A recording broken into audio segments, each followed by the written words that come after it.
There are 6 seeds that smart gardeners absolutely need to sow this February, and I'm going to show you exactly which ones and why.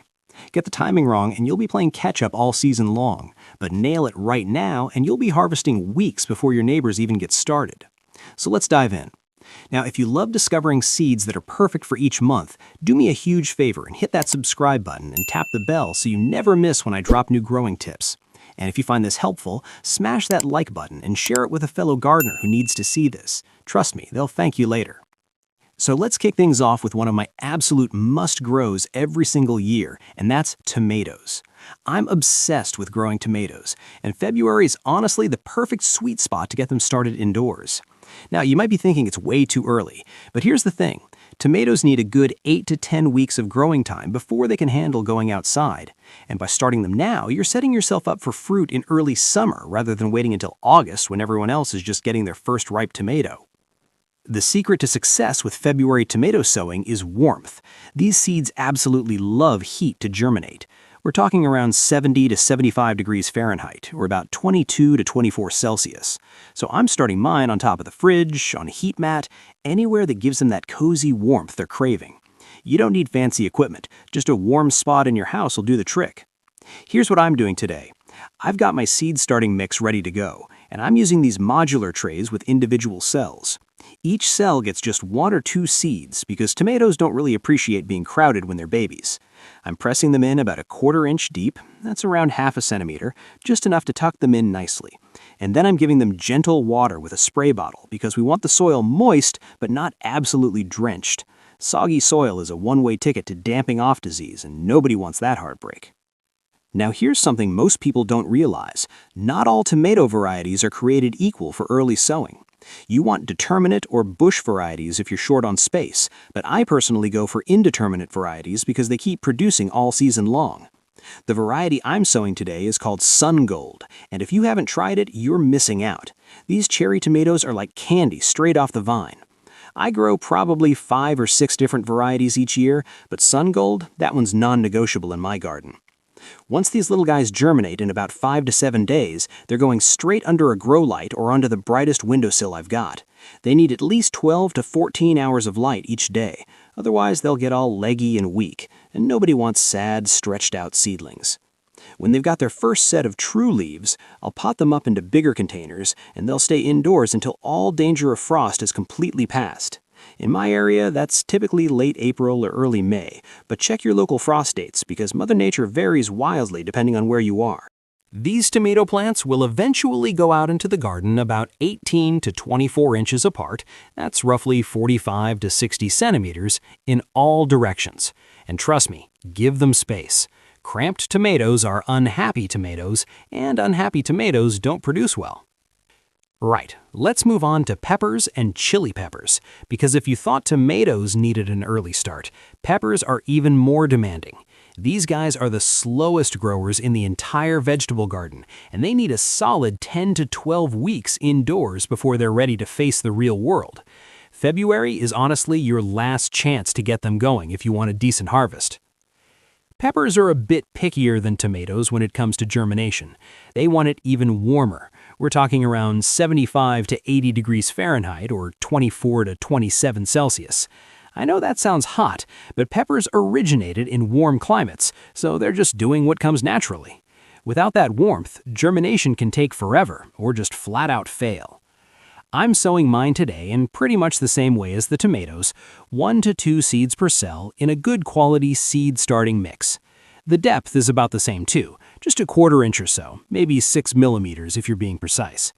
What I love about pepper seeds is they're usually nice and flat, so they're easy to handle and place exactly where you want them. Now, the variety I'm growing this year is a sweet bell pepper called California Wonder. It's an absolute classic, and there's a reason it's been around for decades. Reliable, productive, and the flavor is just spot on. But I'm also sneaking in some jalapenos because I make a mean salsa, and honestly, there's nothing better than homegrown jalapenos for that perfect kick. Here is a little secret though. Pepper seeds can be notoriously slow to germinate. Don't panic if nothing happens for 2 weeks. Sometimes they take their sweet time, especially if the temperature drops even slightly. Just be patient, keep the soil consistently moist but not waterlogged, and they'll show up eventually. Once they do germinate, they need bright light just like tomatoes. Grow lights are your best friend here if you don't have super sunny windows. And when it comes to planting them out, peppers like to be about 16 to 18 inches apart. That's about 40 to 45 centimeters. They don't sprawl like tomatoes, but they do appreciate good air circulation to prevent disease. And for full transparency, peppers are total heat lovers outdoors too, so they won't go out until the soil has properly warmed up in late spring. Cold soil will just stunt them, and we don't want that after all this effort. Now, while we're on the topic of February sowings, let's talk about something a bit more cold-hardy that can actually go outside sooner, and that's early cabbage. Cabbage is tough as nails when it comes to cooler weather, and by sowing it now indoors, you're giving yourself a head start on those beautiful tight heads that are perfect for coleslaw, stir-fries, or good old-fashioned sauerkraut. Cabbage seeds are pretty forgiving compared to peppers. They'll germinate happily at around 60 to 65 degrees Fahrenheit, or 15 to 18 Celsius, so you don't need tropical heat for these. I'm sowing them in plug trays, just 1 or 2 seeds per cell, and covering them with about 1/4 to 1/2 inch of compost. That's roughly 1 centimeter deep. The variety I'm working with today is called Greyhound, and it's specifically bred for early cropping. You get lots of fancy cabbage varieties out there with purple leaves and all sorts, but for an early spring cabbage, Greyhound just performs brilliantly. It forms these lovely pointed heads rather than the round ones you might be used to, and the flavor is sweet and tender, not tough or bitter like some cabbages can be. Here's the thing with cabbage, though. Once these seedlings are up in about 7 to 10 days, they actually prefer it on the cooler side. A cold frame or unheated greenhouse is perfect for growing them on. If you keep them too warm indoors, they'll get soft and floppy, and that's not what we want. We want sturdy, stocky plants that can handle being transplanted outside in a few weeks. These cabbage plants will be ready to go out into the garden in about 4 to 6 weeks, and they can tolerate light frosts no problem. Space them about 12 to 15 inches apart, that's 30 to 40 centimeters, because even though they start small, they do bulk up significantly.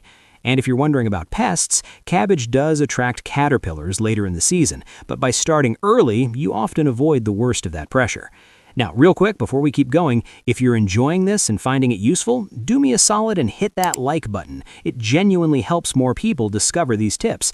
And if you haven't subscribed yet, what are you waiting for? Tap that subscribe button and turn on the bell so you never miss when I drop new gardening videos. Seriously, there's so much more coming that you're gonna love. All right, let's keep going. All right, next up, we've got onions from seed, and this is where a lot of gardeners miss a trick. Most people buy onion sets, those little baby bulbs, but growing from seed gives you way more variety choices, and it's honestly more satisfying. February is prime time for sowing onions indoors because they need a long growing season to develop those big, beautiful bulbs we're all after. Onion seeds are tiny, properly tiny, so handling them takes a bit of care. I'm using a modular tray again, and here's where we're doing something called multi-sowing. Instead of 1 seed per cell, I'm putting about 4 to 6 seeds per module. I know that sounds crazy, but onions actually don't mind growing in small clusters. Each little plant in the cluster just grows a slightly smaller bulb, but you end up with more onions overall. And it's a massive time saver when it comes to planting out. I'm covering these seeds very lightly, just a sprinkling of compost over the top. Onions like a bit of light to germinate, so we're not burying them deep. And they'll be quite happy at normal room temperature, no need for extra heat. Somewhere around 60 to 65 degrees Fahrenheit or about 15 to 18 Celsius is perfect. The variety I'm growing is called Ailsa Craig, and it's an absolute beauty. These onions can grow absolutely massive if you treat them right, and the flavor is mild and sweet, not harsh at all. They're also excellent keepers, so you can store them through the winter months. Now, if you want red onions, Red Baron is a fantastic choice. Or if you're after something for salads, try a variety called White Lisbon, which you can harvest young as spring onions or let them mature into full bulbs. These onion seedlings will take maybe 10 to 14 days to emerge, and they'll look like little grass blades poking up. Once they're about 3 to 4 inches tall, that's about 7 to 10 centimeters, they can go outside. They're hardy little things, so they'll tolerate cold weather just fine. Plant them about 4 to 6 inches apart, that's 10 to 15 centimeters, and by midsummer you'll be pulling up gorgeous onions. Now, while we're in this allium family, let me tell you about leeks, because February is absolutely ideal for getting these started too. Leeks are one of those vegetables that people think are complicated, but honestly they're incredibly straightforward, and they taste amazing in soups, pies, you name it. Leek seeds are very similar to onion seeds in terms of size and handling. I'm sowing them in the same modular trays, but this time I'm going even more densely. I'll put maybe 8 to 10 seeds per module because I'm going to separate them out when I plant them. Leeks don't form big bulbs like onions, so they can handle being sown more thickly. Just a light covering of compost over the top, and they're good to go. The variety I'm sowing today is called Musselburgh, and it's an old-fashioned variety that stood the test of time. It's incredibly hardy, produces lovely thick stems, and the flavor is just wonderful. Mild and sweet, perfect for creamy leek and potato soup on a cold evening. There are faster-growing varieties out there, but for reliability and flavor, Musselburgh is hard to beat in my honest opinion. Leeks are really forgiving when it comes to temperature. They'll germinate at about the same conditions as onions, so normal room temperature is absolutely fine. They take a bit longer to get going, maybe 2 to 3 weeks, so don't worry if they're slower than your onions. Just keep the compost moist and they'll pop up eventually. When it comes to planting out, here's where leeks get interesting. You don't just plop them in the ground. The traditional way is to make deep holes with a dibber, about 6 to 8 inches deep or 15 to 20 centimetres, drop the leek seedling in and then just water it in. You don't backfill the hole. This technique is called puddling in, and it encourages the leek to develop a nice long white stem, which is the part we eat.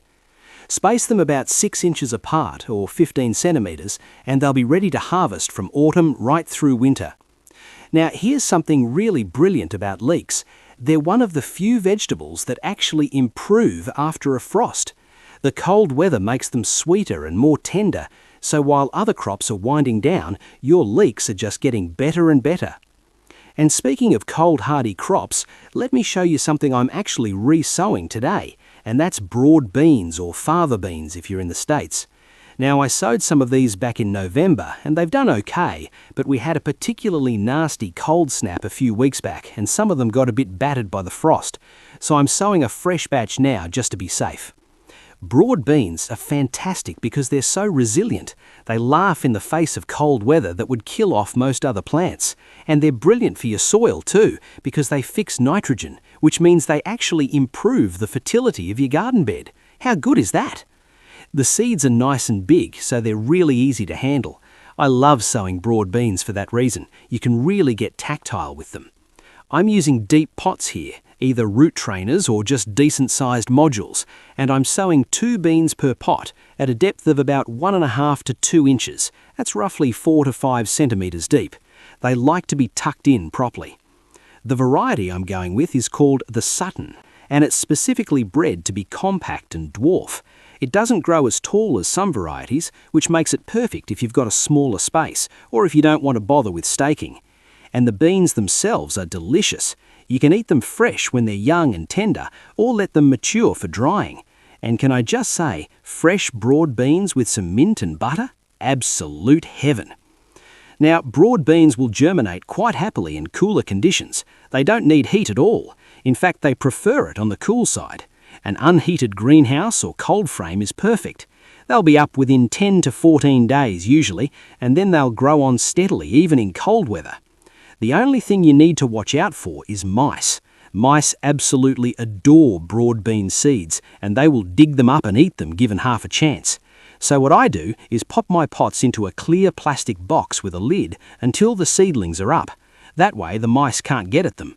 Once they've germinated, the mice lose interest, so you can uncover. These plants will be ready to go outside in about 4 to 6 weeks, and they can absolutely handle frost.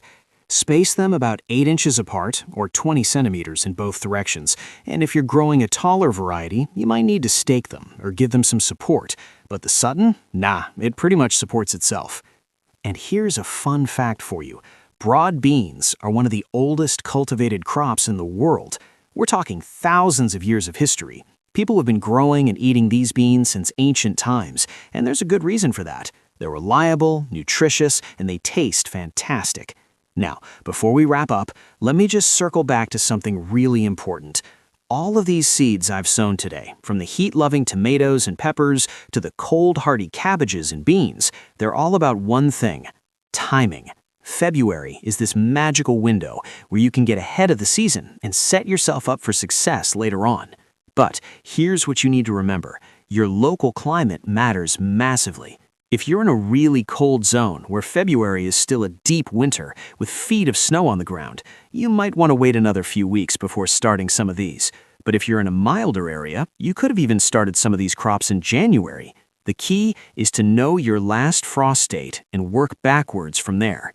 And speaking of planning, if you want to make sure you're sowing at the right times and getting the absolute most out of your garden, you need a proper plan. That's why I use a garden planner to map everything out, track my sowings, and make sure I'm rotating crops properly. It takes the guesswork out of gardening, and honestly, it's made such a difference to my harvests. So, there you have it. 6 seeds that smart gardeners are sowing right now in February. Tomatoes for that early summer harvest, peppers for flavor and heat, cabbage for crisp spring greens, onions for versatility, leeks for winter comfort, and broad beans for resilience and nutrition. Get these in now, and you'll be thanking yourself come harvest time. If you found this helpful, don't forget to smash that like button. It really helps the channel grow. Share this with any gardening friends who need to see this. And if you haven't already, hit subscribe and turn on notifications so you never miss when I drop new videos. I've got loads more growing tips coming your way, and trust me, you don't want to miss them. Now get out there and get sowing, and I'll catch you in the next one. Happy gardening!